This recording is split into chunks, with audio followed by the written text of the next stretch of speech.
नमस्कार। मेरा पूरा देश सुन रहा है। राष्ट्र की आवाज 140 करोड़ लोगों की एक ही आवाज, आपके साथ में हूं सरफराज।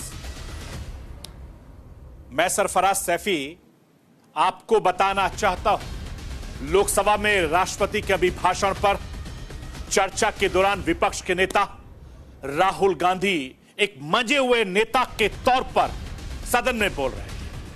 2014 के बाद शायद पहली बार लोकसभा में ऐसा मंजर था कि राहुल गांधी की स्पीच के सामने भारतीय जनता पार्टी ऐसा ही नजर आई। राहुल गांधी को रोकने के लिए प्रधानमंत्री नरेंद्र मोदी 2 बार उठे, राजनाथ सिंह, गृह मंत्री अमित शाह कम से कम 4 बार उठे, कृषि मंत्री शिवराज सिंह चौहान भी 1 बार उठे, लेकिन राहुल गांधी बीजेपी को लगातार घेरते रहे।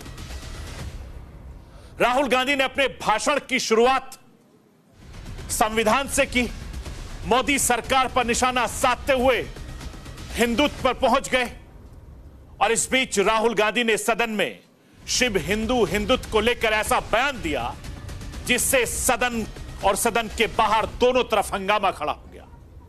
राहुल गांधी के बयान पर खुद प्रधानमंत्री नरेंद्र मोदी राहुल गांधी को जवाब देने के लिए खड़े हुए। राहुल गांधी के इस बयान को लेकर भारतीय जनता पार्टी अब राहुल गांधी से माफी की मांग कर रही है। आखिर राहुल गांधी ने ऐसा क्या कहा जिसे लेकर लगातार घमासान मचा हुआ है? यह आज आपको राष्ट्र की आवाज के जरिए बताने, दिखाने, समझाने की कोशिश करूंगा। राहुल लोकसभा में बीजेपी पर हमलावर थे। बीजेपी लगातार राहुल गांधी को घेरने की कोशिश कर रही थी, लेकिन भारतीय जनता पार्टी कामयाब नहीं हो रही थी। राहुल गांधी ने अपने भाषण के दौरान हिंदू, हिंदुत्व, अग्निवीर, किसान, मणिपुर, नीट, बेरोजगारी, नोटबंदी, जीएसटी, एमएसपी, अयोध्या, गुजरात, लद्दाख, जम्मू कश्मीर से लेकर अडानी अंबानी तक जमकर घेरा और प्रधानमंत्री लगातार देखते रहे। मोदी सरकार पर लगातार राहुल गांधी हमलावर रहे।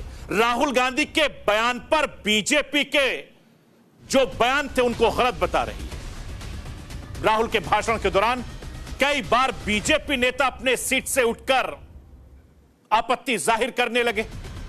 राहुल के पूरे भाषण के दौरान कई नियमों के उल्लंघन पर सत्ता पक्ष ने सवाल उठाया, लेकिन राहुल गांधी के बयान पर कौन कौन से नियम के उल्लंघन पर भारतीय जनता पार्टी सवाल उठा रही थी सदन में, आज आपको राष्ट्र की आवाज के जरिए बताने, दिखाने, समझाने की कोशिश करूंगा।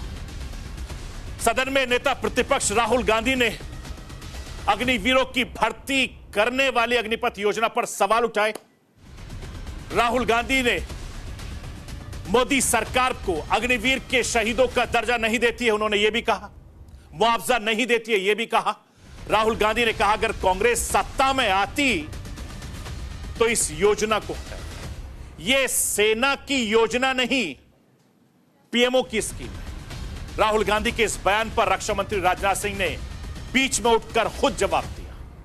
राजनाथ सिंह ने राहुल के बयान को तथ्यहीन बताया। अग्निवीर योजना जब से आई है तब से विवादों में है और विपक्ष इसे लेकर हमलावर है। लोकसभा चुनाव के दौरान भी विपक्ष ने इसे बहुत बड़ा मुद्दा बनाया। अब राहुल गांधी ने इसे एक बार फिर से संसद में उठाया। ऐसे में सवाल उठता है, आखिर क्यों हो रहा है अग्निवीर स्कीम का विरोध? आज आपको राष्ट्र की आवाज के जरिए यह भी समझाने की कोशिश करूंगा। मैं अपने हिंदुस्तान के कोने कोने की आवाज को दिल्ली तक पहुंचाता हूं। दिल्ली की आवाज को देश दुनिया के कोने कोने तक पहुंचाता हूं। नेताओं की आवाज को मैं आम लोगों तक पहुंचाता हूं। आम लोगों की आवाज को मैं अपने देश के हुक्मरानों तक पहुंचाता हूं। आपकी आवाज से मिलती है मेरी आवाज और बन जाती है राष्ट्र की आवाज।